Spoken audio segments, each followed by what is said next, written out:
Hi guys, and welcome to another episode of the Pulse podcast, where we raise pulse-raising questions about the Christian faith. My name is Raphael, and I'm one of the social media managers here at our God-given mission. Today I'm joined by the lovely MT Omini. Hi Mike. Hey Raph. So today the question that we are asking is hell literal or metaphoric? Over to you. Right, is hell literal or is it metaphoric? Well, we could probably split the question in two and say, is the idea of eternity, hell, heaven, is that kind of stuff literal? Is it real? Is it metaphoric? Or are the images and the way hell is described, is that real or is that metaphoric? And I guess what we can do, I've got some key scriptures here we can go through that I think make the case very clearly, and then we can perhaps unpack why some of these things may exist as they currently do.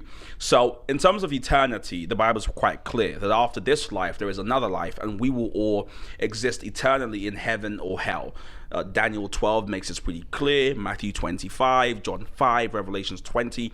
These are all portions of scripture that make it very clear our destination after this life we're currently living. Another key consideration, again, made in Hebrews 9, is that everyone only has one life, and that life they live will determine their destiny after. Now, Hebrews 9:27 makes that pretty clear. One thing we know, and again, it's one of the oldest truisms in scripture, is that whether you're in heaven or hell is determined by your free will to put your trust, that means to lean on Christ alone as your salvation. We all know John 3:16, John 3:36. That's very, very clear. Some people deny that, and I think we have to be very clear about that. In terms of existing eternally, the Bible is very clear about that. Now, when it comes to hell, quite a lot is said about hell, and some stuff is imagery, right? I think you have to agree that there's a co-import of imagery in some of the things that's being said. That doesn't mean it's going to look like that. I mean, sometimes the reason why the Bible uses imagery is because, it's almost worse to imagine what it might actually be like. So imagery at least softens the way we think about it, which is scary to think about. But we know that hell was originally designed for Satan. Matthew 25 makes that clear. We know that hell will be punishment, eternally conscious punishment for folks who reject Jesus Christ. Matthew 13 makes that super clear. Revelations 20 does the same thing. And throughout the image you use, you get this idea, the image the language used in the Bible. It's again super clear that it's gonna be eternally conscious, right? So for instance, Matthew 13:20 speaks about a furnace of fire where you see weeping and gnashing of teeth. We get some of the picture in Luke. Mark 9 speaks about where worms do not die and the fire cannot be quenched. And in Revelations 14, we speak about there's a phrase used, he will be tormented with fire and brimstone. These speak about the kind of what happens in such a place as hell. When people ask, is it literal, is it real?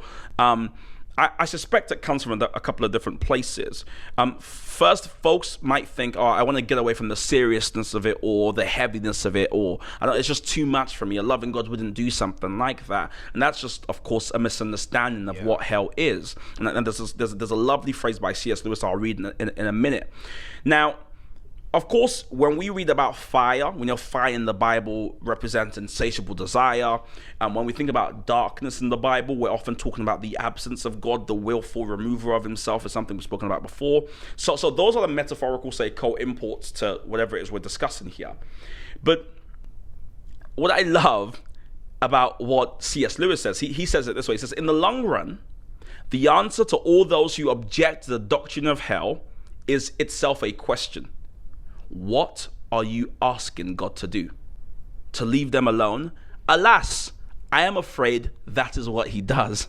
In the end, there are only two kinds of people. Those who say to God, thy will be done, and those whom God says in the end, thy will be done. And that's a really powerful quote from The Problem of Pain, which is where that contribution comes from. For me, on a metaphorical and a philosophical level, that is ultimately what we get with hell. As at the end of it all, God says, have it your way. And that's what hell is. Because for God to force people or give people no choice as though our free will was some illusion, that for me would be a crucial, again, attack of a really core part of God's character and predicate. The reason why he doesn't populate the earth with angels, as we learn in Revelations, is because we have this free will. We can choose God. We get to choose God. And ultimately, the getting to choose God can only be meaningful if we get to not choose God, right? So, for me, images, you can speak about being metaphorical perhaps, because who knows what the absence of God is like. I don't want to know. But whether hell is literal, whether it's going to happen, whether it's for eternity, for me, the Bible's abundantly clear about it. And this has been Christian orthodoxy for years. So New Age folks or people who call themselves different names, who have different perspectives about what's going on here, they have to do a lot of ducking and dive in scripture to really kind of make it happen, because I think the Bible's pretty clear about eternal conscious punishment. The Bible's pretty clear about separation from God. The Bible's pretty clear about the choice we have in choosing God and putting our trust in God versus not doing so. That's how I would answer that question. So with that, all of that being said, then when we read what the Bible has to say about hell, and whether it's, like you said, imagery or whatever, how do we ensure that our work, even though the Christian faith is not based on work, but our attempt to be good in this life, to be good Christians, isn't fueled by our fear of what hell might be or what hell might look like? Yeah, that's a good question, because God isn't the God of fear, right? This kind of debilitative fear. Now, fear of the Lord is important, but there we're talking about wisdom, aren't we? I think the best way to think about it is this. Ultimately, when we discuss hell, none of us get sent to hell, technically. It depends how you want to look at it. Because ultimately, as we read in that say phrase, God says your will be done. So heaven's about a choice, an active, intentional choice to want God. That's the whole point of heaven, is I want God. Unfortunately, what we do in modern Christianity, sometimes subconsciously, is to build a heaven that's about kind of nice and good things, and then to build a hell that's about bad things. And so your job is, well, which one do you want? And the answer is the good thing. Everyone would pick the good thing. Even non-Christians, Buddhists, everyone would say, I want the good part, where there's no sickness, there's no pain. But that's an error, because essentially what we're doing there is we're building a heaven without God. Yeah. You're building a heaven that's about all the fruits and all the wonderful things that being with God provides eternally, right? But without God himself. And so ultimately, a Christian isn't running away from hell. Why would you run away from it? You're not going there. A Christian's life is about choosing God. And therefore, at the end of the day, God gives you what you want. So ultimately, if you're saying, I want you, God, it's you that I want, that's what you get. How do you do that? You trust and believe in Jesus Christ. You confer and put your weight unto him. He adopts you, performs that adoptive work, and you get to spend forever with him. That's what has to be driving your Christian life, right? It's living a life from overflow. It's living a life from acceptance rather than living a life for acceptance.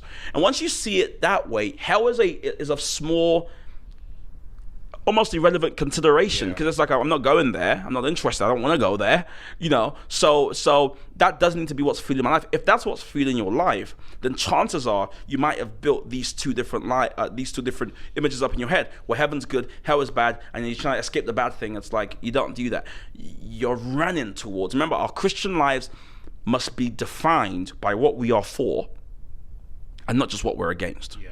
It has to be described or defined by what we are running towards, right? And not just what we're running from. And so if you're someone who's afraid of hell, who you think, I might not make it, do you believe in Jesus? Do you trust him? Do you believe in his finished works? Do you trust in his righteousness? Or your, as you said, works kind of say based righteousness? Because one of those will fail you. Yeah. And only Jesus can keep us. And once we believe in Jesus, we're Christians, we only have one destination. God would not drop us from the palm of his hand. He is the author and finisher of our faith. He will keep us till the very, very end. Our eternity is as secure as can be. There's all sorts of scriptures we're given. Bad things that happen to us work for our good. That shows you the extent of God's security. Right? Good things for your good. People slighting you for your good once you believe in Jesus. So that's something to be very, very aware of. Did I start to you there? No, you didn't. But thank you so much. That was really, really insightful. And thank you to you guys at home that have listened. If you're listening on Apple Podcasts, please make sure you leave a review. If you are listening on anywhere else, just make sure you like, share, comment, subscribe, whatever it may be. And please feel free to share with friends and family. And we hope to see you next week. Thank you so much.